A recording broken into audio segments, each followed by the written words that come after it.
I've seen what you guys did on your quizzes for the comparative and superlatives. What I've come up with is a short little video to just explain to you what you need to do when you run into the question of whether you want to use a comparative or a superlative.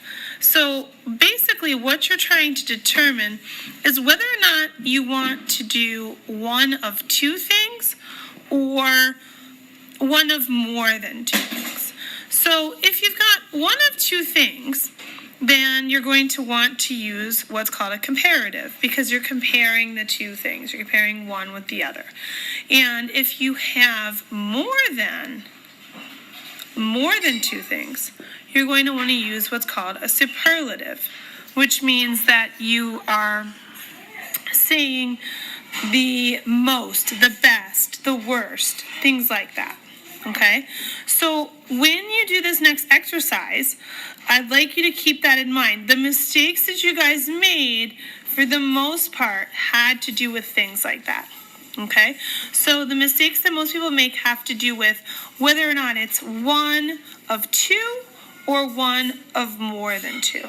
Okay? So we're going to start with that, and we'll see how you do, and then we'll move on to the next more in-depth explanation of comparative and superlative. But the first thing I want you to get into your mind is whether or not it's one of three or more, or whether or not it's one of two.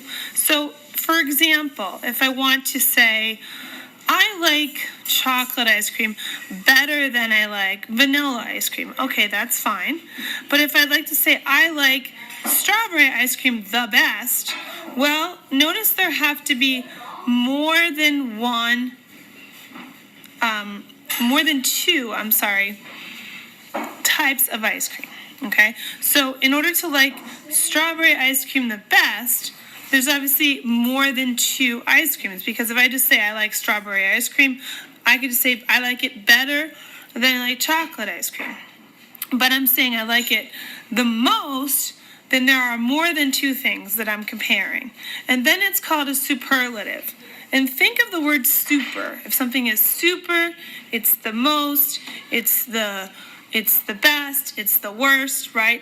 It's the strongest, okay?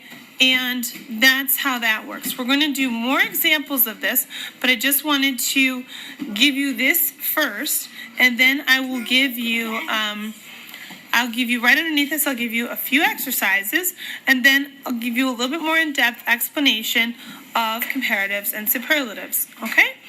All right, please let me know if you have any questions.